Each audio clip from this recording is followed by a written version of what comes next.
Saludos a todos. En este video quiero hablarles del concepto de corriente y de paso comenzar a hablar de circuitos. En este capítulo de corriente eléctrica quiero hablarles sobre el concepto de corriente como tal y dos tipos de corriente, corriente directa y corriente alterna, y cómo son este comportamiento a nivel microscópico. En esta imagen, en este video, les muestro una batería. Se observa una batería que es la que produce el flujo de cargas.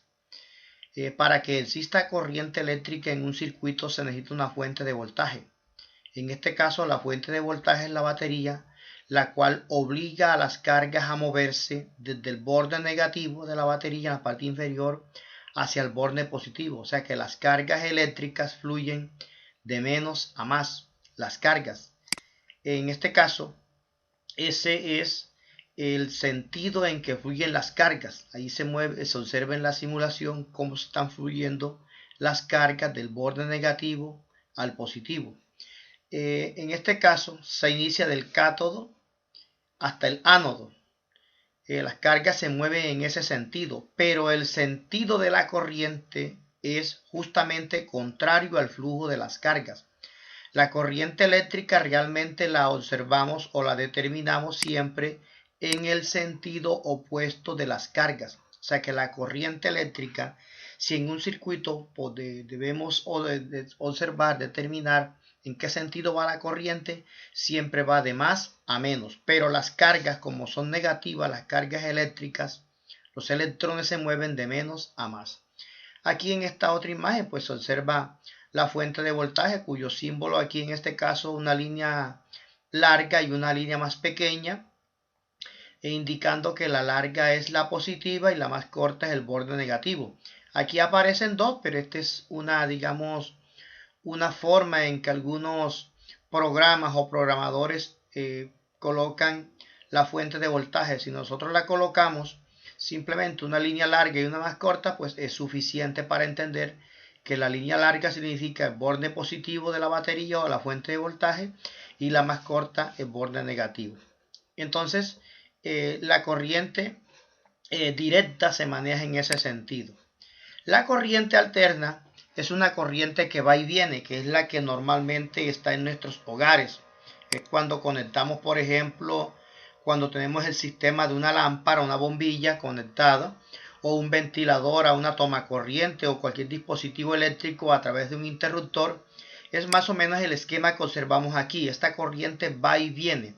La corriente alterna tiene ese efecto. Los electrones alternan constantemente su dirección a cierta frecuencia que en términos generales es a 60 Hz o 60 ciclos por segundo. Entonces, la diferencia entre la corriente alterna y la corriente directa es que la alterna siempre fluctúa y es generalmente más peligrosa o mucho más peligrosa que la corriente directa. Eso en cuanto a hablarles de corriente. En esta otra podemos observar en la parte derecha la fuente de voltaje y en la parte izquierda aquí aparece lo que es una resistencia eléctrica. Ya más adelante les indico qué significan estos colores. Aquí se hace una similitud entre un ciclo de agua a través de una tubería y lo que es un circuito eléctrico. Es como un símil. La máquina de bombeo a la izquierda bombea el agua que fluye a través de la tubería y acá la fuente de voltaje bombea las cargas eléctricas. En este caso está bombeando la corriente eléctrica a través de los cables conductores. Es una comparación que se hace entre un flujo de agua y un flujo de corriente. La estrechez en la tubería será la resistencia eléctrica.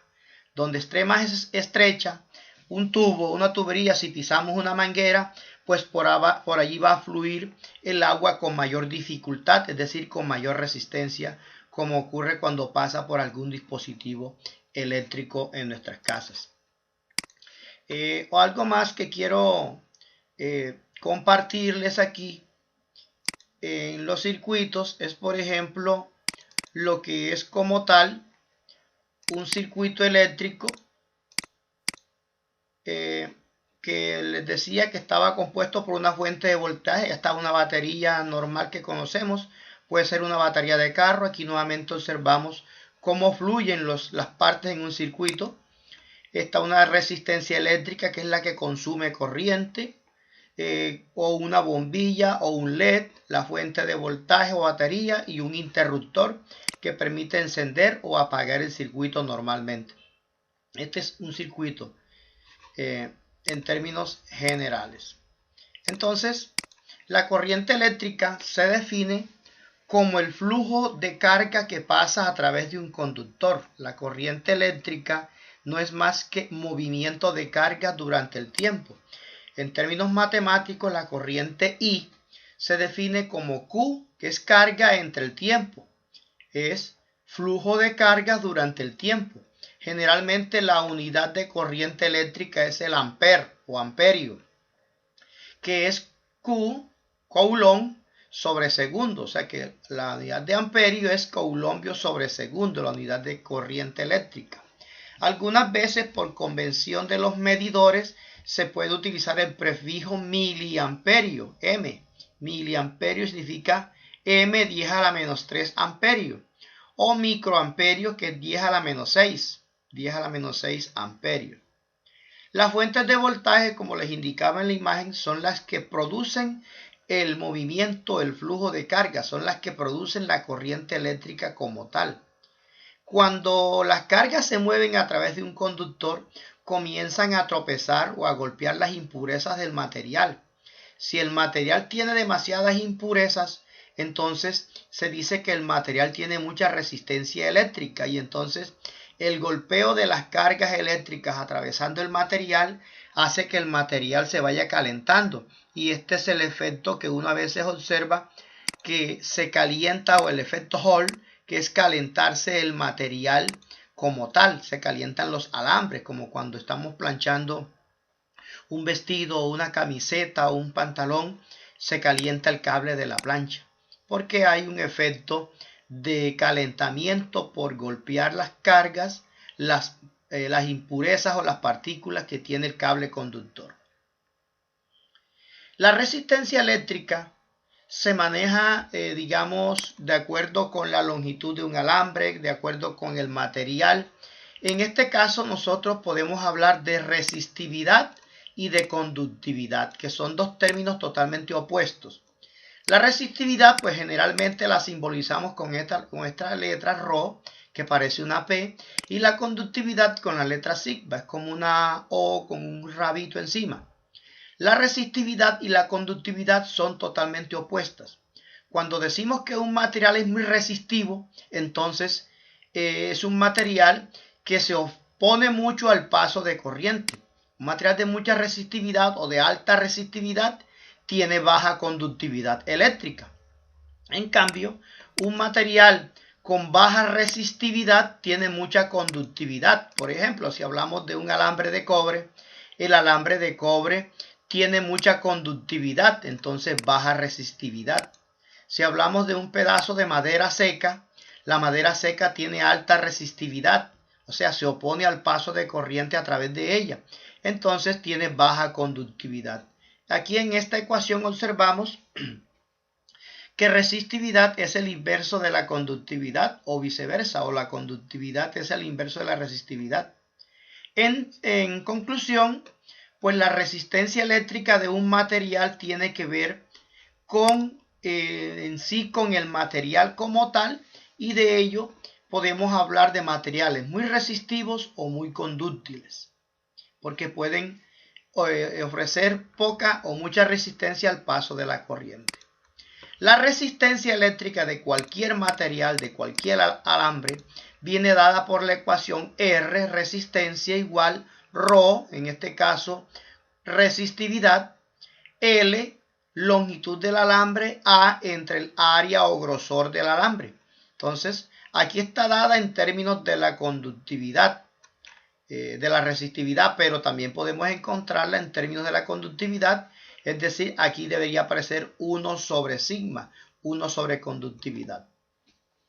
La resistencia se mide en ohmios, en honor a George Simon Ohm, el padre de la resistencia eléctrica, el padre de la corriente como tal, una persona que investigó mucho sobre circuitos eléctricos.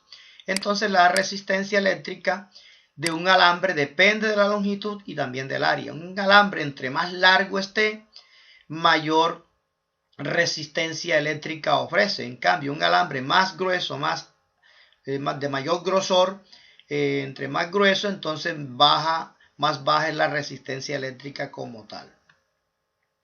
Hay una simbología o unos aparaticos que podemos encontrar en algunos dispositivos electrónicos, que son unos tubitos con unas bandas de color como aparece en esta imagen. Estas bandas nos indican a nosotros cómo o de cuánto es el valor de una de estas resistencias. Esto es una resistencia eléctrica y la encontramos en dispositivos electrónicos. La primera banda y la segunda banda componen dos dígitos que sirven como un número para determinar el valor. Y la tercera banda a nosotros nos indica un factor multiplicativo. Y la cuarta banda es un factor de tolerancia, es como un porcentaje. Aquí están los colores representativos en cada una de las bandas. El negro vale 0, el café 1, rojo 2, naranja 3 o naranjado, amarillo 4, verde 5, azul vale 6, el violeta vale 7. El gris y el blanco pues son los que aparecen, o color plata. Algunas veces suele aparecer el gris y el blanco en estas bandas. En la cuarta banda generalmente siempre aparece el dorado o el plata, que es un factor de porcentaje que ya más adelante les hablo de esos porcentajes. También encontramos una resistencia como una especie de material de loza o como del material con que se hacen los platos. Entonces también encontramos resistencias de esta forma. También la encontramos en forma de zigzag. A veces una resistencia las encontramos, digamos, en forma de zigzag, líneas en zigzag, como aparece aquí a la derecha, o a veces como un rectángulo en un circuito. Entonces, los circuitos eléctricos podemos determinarlo con resistencias, sea en forma de zigzagueos o en forma de un rectángulo como tal. Podemos encontrar circuitos con combinaciones de estas resistencias. Ya en el próximo video les hablaré de combinaciones de resistencias tanto en serie como en paralelo y cómo se manejan este tipo de resistencias. Por ejemplo, aquí observamos en esta imagen 3 resistencias en serie, una a continuación de la otra.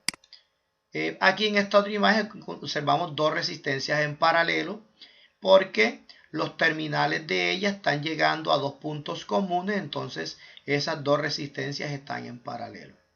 Bien, espero que hasta aquí el video pues haya sido de su agrado en cuanto a la parte conceptual de circuitos.